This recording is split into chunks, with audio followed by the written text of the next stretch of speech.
기쁨입니다. 아멘. God is good. All time. 우리 아티자 우리 인사 나누면서 사랑합니다. 축복합니다. 우리 권소연 변호사 얼굴이 하얗시네요. 찬양하는데 손을 들고 얼마나 은혜가 충만한지 제가 그 은혜를 많이 받게 되었습니다. 우리가 아기를 낳았을 때 애기 자란 모습이 그렇게 아름답잖아요.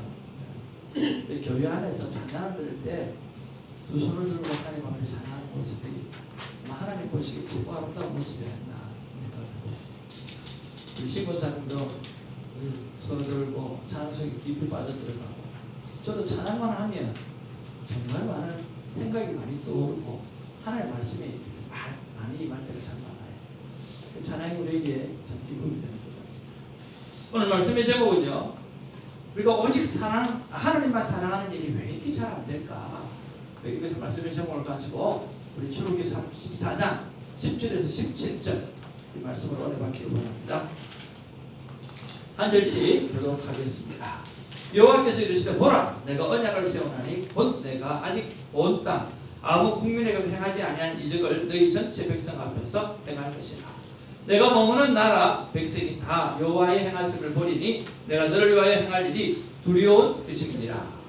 내가 너를 내게 명한 것을 삼가 지키라. 보라, 내가 너를 가서 아모리 사람과 가나안 사람과 헷 사람과 그리스 사람과 히위 사람과 여부수 사람을 쫓아내니 너희는 스스로 삼가 내가 들어가는 땅의 주민과 언약을 세우지 말라. 그것이 너희에게 올무가 될까 하노라. 너희는 도리어 그들의 재산을 흐르고 그들의 상을 깨뜨리고 그들의 아세라상을 찢을지어다. 너는 다른 신에게 절하지 말라. 여호와는 질투라. 이름하는 질투의 하나님이라.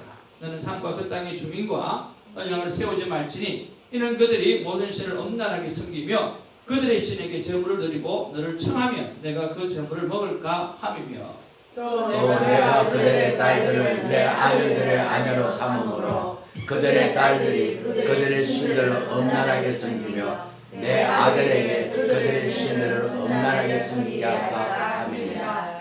너는 신상들을 부어 만들지 말지니라. 아멘. 여러분의 모습을 잠깐 한번 담아봤는데 이런 모습이 아니기를 바랍니다. 눈 뜨자마자 셀폰을 들고 그날 뉴스를 본다든지 그렇게 하는 경우가 참 많습니다. 아침에 일어나서 제일 먼저 하는 행동이 뭔가? 라고 물어봤을 때 셀폰으로 뉴스 보기. 그럼 언제부터 그렇게 했느냐 물어보면 나도 몰라요. 이렇게 대답을 하죠. 여러분 샤워할 때 머리부터 감습니까? 세수부터 하십니까? 머리. 또 얼굴부터 씻는 분. 오, 반 이상이 되네. 머리가 나빠서 그런 거예요?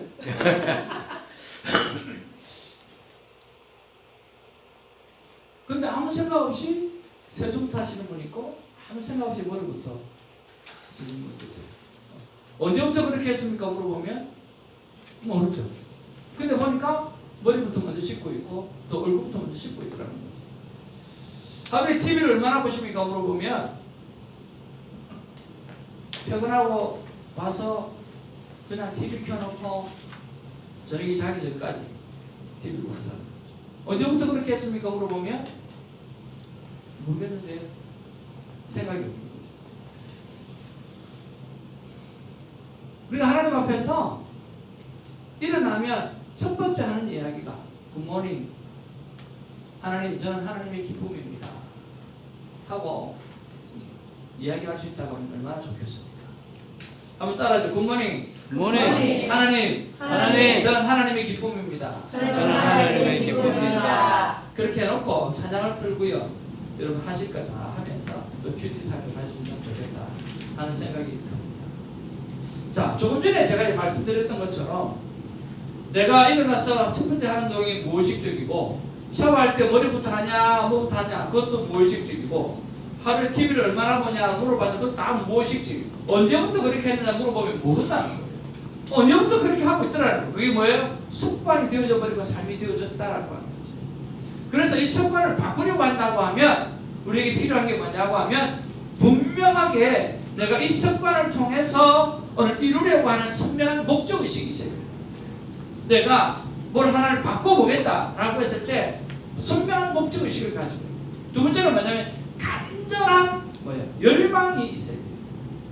습관을 통해서 이루려고 하는 선명한 목적이 있어야 되고, 두 번째는 간절한 열망이 있어야 되고, 세 번째는 습관이 되도록 하는 66기간의 적극적인 노력이 필요하다라고 하는 것입니다. 그래서 여러분, 하나의 습관을 변화시키기 위해서 큐티하는 습관, 제대로 큐티하는 습관, 이것을 바뀌기 위해서 우리는 내가 이것을 통해서 진짜 리얼 크리스찬이 한번 되어보겠다. 정말 하나님을 내가 모세처럼 대면하는 그런 그리스도인이 한번 되어보겠다. 누가 물어보았을 때 나는 정말 하나님하고 나는 친하다, 친밀감을 갖고 있는 그런 시간을 매일 갖는 그런 그리스도인이라고 자신 있게 말할 수 있는 그런 그리스도인이 되어보겠다. 그리고 그렇게 해서 내가 간절한 열망을 가지고 내가 예수를 그리스도를 믿는다고 한다면 최소한 그런 자세는 가져야 되지 않겠는가 라고 하는 그런 열망을 가져야 됩니다. 그리고 그것을 바꾸기 위해서, 습관이 되기 위해서 66일간의 어떤 철저한 적극적인 그런 노력이 필요하다는 것입니다. 그래서 여러분, 다시 돌아오지 않는 2021년 7월이 이제 왔습니다. 지난주에는 돌아올 것이라고 했는데 이제는 와버렸어요. 여러분, 왔습니다. 그리고 이 7월을 그냥 보내지 마시고 정말 하나님 앞에서 친밀감이 가득한 그리스도인으로 회복하는 그런 놀라운 시간으로 바꿔놓는 그런 한 달이 되기를 주님으로 축복을 드립니다. 제가 큐티 책을 이렇게 나눠주면서 기도를 하고 큐티가 참 잘 안 됩니다 그랬던 분이 있어서 제가 뭐라고 이야기했느냐고 하면, 큐티책을 덮어놓고 다니지 말고 큐티책을 펴놓고 다니라고 이야기했어요. 펴놓고 책상 위에도 놓고, 펴놓고 식탁 위에도 놓고, 펴놓고 차 위에도 두고, 펴놓고 눈높이에 맞춰서 두라고 그랬어요. 그런데 이렇게 던지는 한마디가 그냥 따라하는 사람이 있더라고요. 참 우리가 말하는 것은 귀한 것 같아요. 제가 늘 다니고 다니면서 일을 하는 우리 박코치가 있는데 19살이에요. 18살, 19살인데 자기 말로는 그렇게 해요. 목사님께 만나고 큐티의 삶을 배우고 난 다음에 저는 제 인생이 달라졌어요. 옛날 같으면 상상할 수 없었어요. 그렇게 고백을 하더라고요. 그리고 목사님이 그렇게 말씀해 주셔서 다른 사람한테 하는 이야기를 내가 듣고 진짜 책상 위에다가 큐티책을 더 펴놨더니 두세 번 더 보게 되더라고요. 그렇게 이야기를 하더라고요. 얼마나 감사합니까? 날마다 하나님의 말씀을 내 눈높이에 가까이 두고 살아가는 것은 너무나 귀합니다.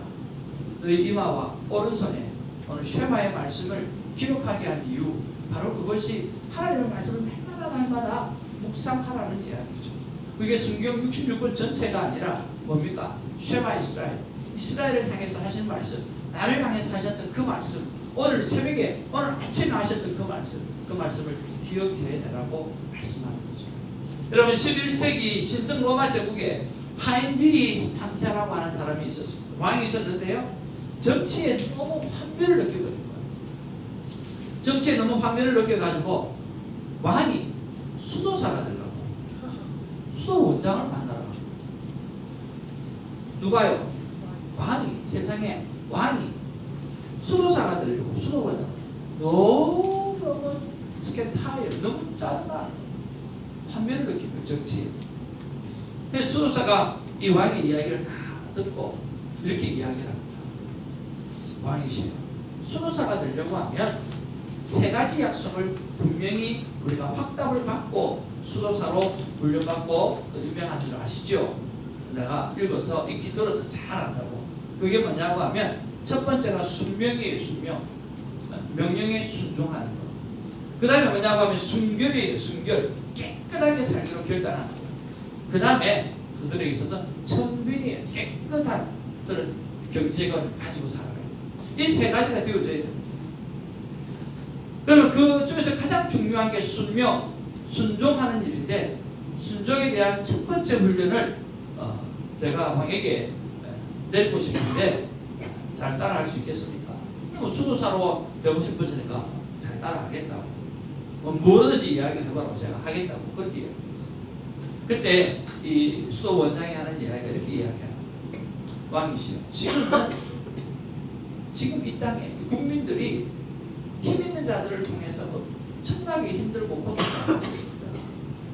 그러니까 왕은 지금 궁으로 돌아가서 이 국민들의 눈물을 씻겨주고 이 국민들이 편안하게 잘 살 수 있도록 만들어 놓고, 그렇게 해서 다시 오시면 다음 숙제를 주겠다고 그렇게 이야기했습니다. 여러분 어떠세요? 참 지혜로운 그런 수도원장이 아닌가 그런 생각을 합니다. 이건 무엇을 말합니까? 하나님의 사람은요, 오늘 거룩한 사람이 되기 위해서 산으로 들어가는 게 아니에요. 어디로 들어가요? 치열한 삶의 현장으로 가는 거예요. 멕시코로 가고 북한으로 가고 치열한 삶의 현장 속으로 들어가는 거예요. 들어가서 거기서 하나님의 나라를 만들어가는 거죠. 그러기 위해서는 우리에게 뭡니까? 하나님의 말씀이 날마다 나를 다스리게 하지 아니하면, 하나님의 말씀이 나를 날마다 다스리게 하지 아니하면 그 사명을 감당할 수 없다라고 하는 거죠. 그런 면에서 큐티타임이 저는 그 일을 해내게 할 것이라고 믿습니다.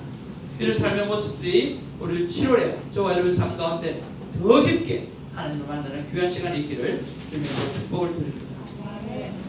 자, 우리는 왜 오직 하나님만 사랑하는 일이 이렇게 힘들고 어려울까? 왜 하나님만 사랑하는 게 힘들고 어려울까? 우리 본문 말씀을 통해서 한번 살펴보기 원하는데요. 첫 번째는 뭡니까? 하나님의 성품을 모르기 때문에.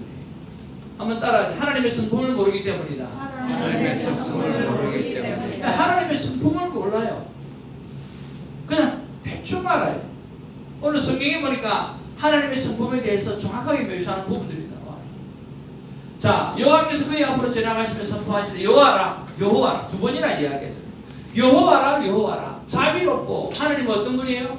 자비로우신 분. 하나님 어떤가? 은혜롭고, 하나님 어떤 분이에요? 노하기를 더디하고 인자와 진실이 많은 하나님이라 그렇게 말씀해요. 여호와 하나님은요 자비로우신 분이에요. 은혜로우신 분이에요. 노하기를 더디하시는 분이에요. 인자와 진실이 많은 하나님이십니다. 그뿐만 아니라 하나님은 어떤 하나님이세요? 너는 다른 신에게 절하지 말라. 여호와는 질투라 이름하는 질투의 하나님이라 그렇게 말씀하고 있습니다. 하나님은 이렇게 귀한 것들이 많아요. 그런데 오늘 14절에 하나님은 자신을 향해서 말씀하시기를 나는 질투라고 하는 질투의 하나님이라 그렇게 말씀합니다. 여러분, 질투는 뭡니까? 남이 논을 사고 집을 사면 내가 배가 아픈 거죠. 그렇죠? 질투라고 하는 것은 내가 사랑하는 것을 다른 어떤 것들에게 빼앗기지 않으려고 하는 그런 마음이 있잖아요. 질투라고 하는 단어는요, 구약에서 약 한 20번 정도 나오는데요, 29절이 나와요. 한 29절이 나오는데, 그 질투라고 하는 단어에 원래 히브리 말은 키나라고 하는 것입니다. 키나. 이 키나라고 하는 말은 무슨 말이냐고 하면요, 질투라고 하는 말도 되지만 오늘 열심이라고 하는 뜻이 있습니다. 무엇이라고요? 열심이라고 하는 거죠. 자기 백성에 대한 하나님의 뜨거운 관심과 뜨거운 열정을 표현하는 말이 바로 이 키나, 질투라고 하는 말입니다. 따라서 소위 인간이 말하는 시기 같은 타인이 잘못되기를 바라고 불안해하는 그런 질투가 아니라는 거죠. 질투하는 인간의 모습은 미움으로 보이지만 하나님은 무사에게 전하며 하나님을 떠날 때 나타날 엄청난 오늘 결과, 엄청난 어떤 그 사건들, 그런 것들을 미리 알고 계시기 때문에 하나님은 그 백성들이 그런 일을 감당하지 않기를 너무나 원하고 있다는 거예요.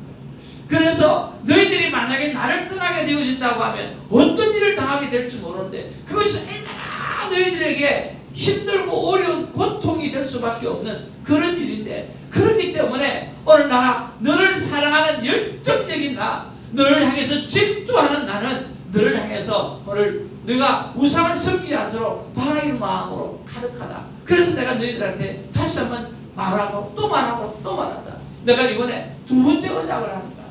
너 10계명 던져버렸잖아. 그리고 내가 너희들을 다 죽여버리려고 했는데 모세 때문에 다시 내가 마음을 돌이켜서 두 번째로 언약을 하는데, 오늘 너희들은 절대로 이제는 우상을 섬기면 안 된다. 너 금송아지 섬겼잖아. 절대로 우상을 섬기면 안 돼. 그것 하면 큰일 난다고 하나님 말씀하시는 거죠. 그래서 하나님께서 이 한 20구절 가운데 몇 구절만 한번 찾아봤어요. 그들에게 절하지 말며 그것들을 섬기지 말라. 여호와 너는 하나님을 질투하는 하나님인즉 나를 미워하는 자를 죄를 갚되 아들로부터 아들에게 3세대까지 이르게 하거니와. 오늘 출애굽기 34장 14절 질투라 하는 이름하는 질투의 하나님이라. 여호수아가 백성에게 이르되 너희가 여호와를 능히 섬기지 못할 것은 그 거룩하신 하나님이시오 질투하신 하나님이 너희의 허물과 죄를 사하지 아니하실 것입니다. 어떤 말씀입니까? 모두가 우상 숭배할 때에 하나님께서 사용하시는 단어가 키나라고 하는 거예요. 뭐 할 때요? 우상 숭배할 때. 왜? 우상 숭배하게 되어지면 인간이 어떻게 되어진다고요? 당할 그 고통과 그 고난은 이루 말할 수 없다라고 합니다. 그러니까 그 고통과 그 고난을 당하지 않게 하기 위해서 하나님은 열정적으로 하나님의 열심을 가지고 하나님의 특심을 가지고 하나님의 그 질투하시는 마음을 가지고 키나라고 하는 마음을 가지고 오늘 백성들에게 경고하고 또 경고하고 있다라고 합니다. 하나님의 질투는 무엇입니까? 하나님의 질투는 사랑에서 나오는 거예요. 하나님 우리를 사랑하시는 사랑을 우리가 이미 알고 믿었다니 하나님의 사랑이시라. 사랑 안에 거하는 자는 하나님 안에 거하고 하나님 그 안에 거하십니다. 아멘. 여러분, 질투는 하나님의 사랑의 열정이요 열심입니다. 하나님 외에 다른 어떤 것도 제일로 삼지 않는 저와 여러분 되어지기를 주님으로 축복을 드립니다.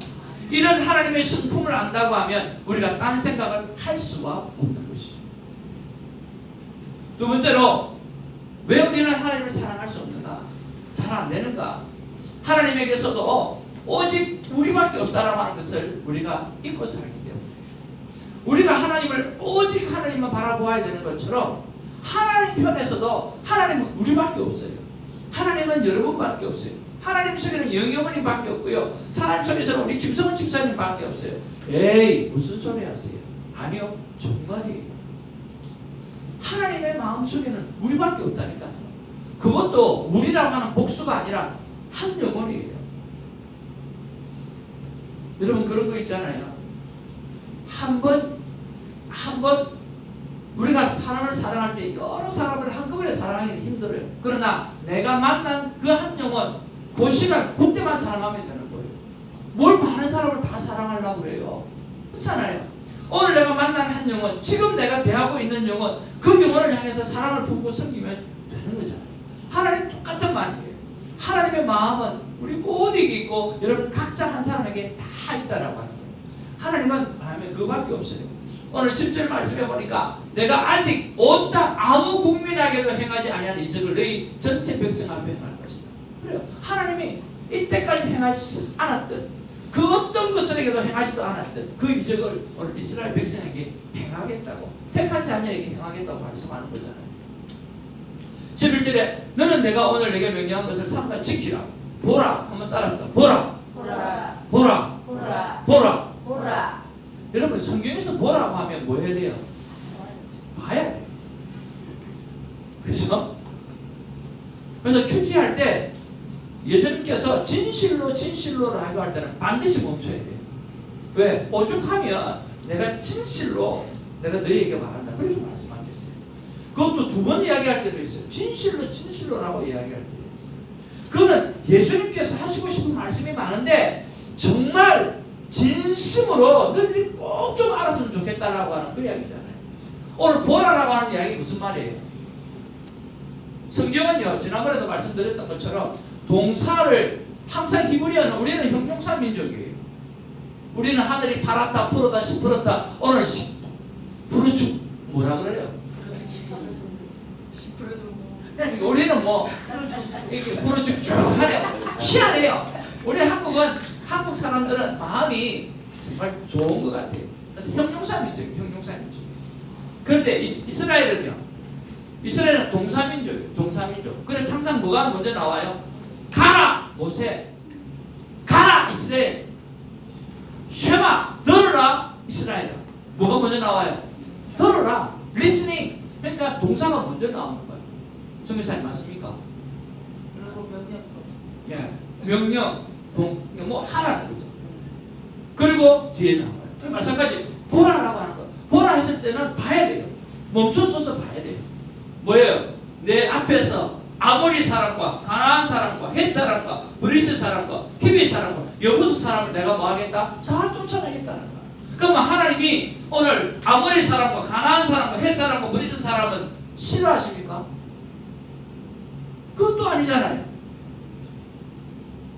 하나님은 모든 백성이 다 구원받기를 원하시는 거예요.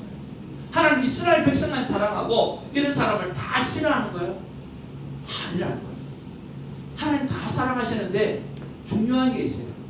하나님은 이 세상의 모든 사람의 구원을 일으키기 위해서 택한 자녀를 사용하신다는 거예요. 아멘? 하나님께서 우리를 선택하셨어요. 그래서 이런 사람을 다 쫓아내어서라도 택한 백성이 온 세계의 구원을 일으킬 수 있는 그 일을 할 수 있도록 하나님께서 길을 만드시는 거죠. 아멘? 그래서 하나님의 관심은 택한 하나님의 백성, 오늘 우리에게 있다라고 하는 거예요. 우리에게 밖에 없다는 거예요. 생각해 보십시오. 이런 모든 사람들을 다 쫓아내고 오늘 택한 내 자녀, 그걸 그 자리에 적과 꿀이 흐르는 땅에 딱 집어넣겠다라고 하는 것이 하나님의 뜻인 거예요. 그러면 오늘 예수를 믿는 우리에게 하나님은 모든 관심이 있다라고 하는 거예요. 다른 민족을 안 사랑하시는 게 아니라 택한 자녀를 통해서 온 세상이 구원을 받기를 원하시는 하나님의 마음이기 때문에 애굽을 하나님 안 사랑하십니까?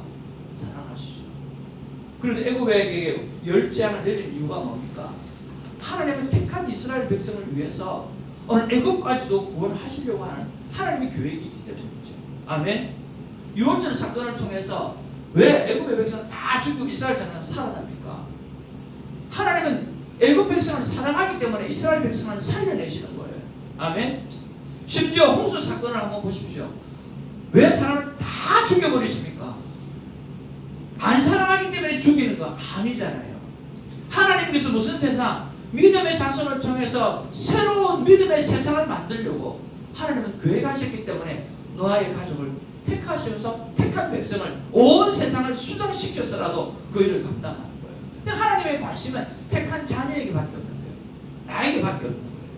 아멘. 한번 따라할까요? 여러분, 하나님의 관심은 나에게밖에 없다. 나에게밖에 없다. 예, 하나님의 관심은 여러분에게밖에 없어요. 그래서 여러분을 통해서 하나님은 역사하십니다. 온통 하나님의 관심은 바로 우리에게만 있습니다. 하나님과 우리의 관계를 하나님 뭐라고 말씀하십니까? 언약 관계라고 말씀하셨잖아요. 다시 언약을 세우는 두 번째 언약을 세우는 우리 조카 결혼식을 하는데 목사님이 영어로 설교를 쭉 하시는데요. 다른 건 못 알아듣겠고 이렇게 covenant, 결혼은 하나님의 언약의 실천입니다. 그렇게 이야기합니다. 그래서 뭘 깰 수가 없어요? 결혼은 나눌 수도 없고 깰 수도 없고 하나님이 짝 지어준 겁니다. 이 covenant를 이야기해요. 결혼을 이야기하면서 covenant를 이야기합니다. 무슨 말이에요? 하나님께서 한 약속은 절대로 끼워줄 수 없다라고 하는 거예요. 그래서 언약은 바로 결혼과 똑같은 것입니다. 결혼은 적당히가 아니에요. 조금 더가 아니에요. 전적인 헌신을 요구하는 것이 바로 결혼입니다. 제가 그것을 몰라서 좀 힘들었잖아요. 생명대화법 할 때마다 제가 말씀을 좀 나누지만 그냥 성도님들한테 잘하는 거, 또 그 잘하는 거, 잘 섬기는 거, 이건 똑같이 아내에게 했더니 아내가 만족을 안 하는 거예요. 조금 더 했거든요. 조금 더 했는데도 만족을 안 하는 거예요. 이 사람은 왜 그렇지? 아내만 욕한 거예요. 불평이 많은 사람, 감사가 없는 사람. 근데 나중에 알고 보니까 그게 아니더라. 아내는 전폭적으로 나의 헌신, 그 헌신을 받아야 될 존재다. 다른 사람은 그게 아니에요. 왜? 나는 그 아내와 결혼을 했기 때문에 남편에게 전폭적인 사랑을 받아야 될 존재가 아내고, 또 남편은 아내의 전폭적인 사랑을 받아야 할 존재가 바로 남편이에요. 그래서 하나님께서 언약 관계를 맺어 놓으면 나는 너밖에 없다는 이야기고 너는 나밖에 없어야 한다는 그 이야기를. 우리가 하나님이 나밖에 없다라고 하는 것을 여러분 아신다고 하면 나도 하나님밖에 없어요 라고 고백할 수 있기를 바라고 그렇게 살아가기를 주님의 이름으로 축복을 드립니다. 하나님은 우리에게 올인을 하십니다. 올인하십니다. 2021년 우리 교회 주제 선포입니다. 나는 너희 중에 행하여 너희의 하나님이 되고 너희는 내 백성이 될 것입니다. 아멘. 여러분 주보에 제일 측면에 나와 있죠. 나는 너희 중에 행하여 너희의 하나님이 되고 너희는 내 백성이 될 것이다 라고 합니다. 이사야 43장 1절 말씀. 야곱아 너를 창조하신 여호와께서 이제 말씀하느니라. 이스라엘아 너를 조성하신 자가 이제 말씀하느니라. 너는 두려워하지 말라. 내가 너를 구속하였고 내가 너를 지명하여 불렀나니 너는 내 것이다. 하나님께서 우리를 향해서 말씀하십니다. 뭐라요? 내가 너를 지명하여 불렀나니 너는 내 것이다. 하나님에게 있어서 하나님은 우리밖에 없어. 우리가 그 사실을 알고 우리 이 찬양을 하면서 하나님 안에 거하는 아름다운 우리가 되기를 원합니다.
다시 한번 하나님 앞에 무릎을 꿇고 물어볼 때 하나님께서는 이렇게 말씀하십니다. 내 안에 너밖에 없다. 한번 따라할까요? 내 안에 너밖에 없다. 하나님의 가슴 속에는요 내밖에 없어요. 우리밖에 없어요. 그래서 우리가 그렇기 때문에 하나님 한 분만을 바라보고 우리가 살아가야 하는 것입니다. 하나님 안에 내밖에 없는데 나는 딴 데 가서 놀고 딴 데 가서 이웃거리고 세상의 것으로 호황방탕하면서 시간을 보낸다고 하면 하나님 얼마나 가슴이 아프시고 얼마나 힘드시고 가슴을 치며 아프시겠습니까? 하나님의 기쁨이 되어드리는 우리 모두 자녀가 되기를 주님으로 축복을 드립니다. 아멘. 됐습니다.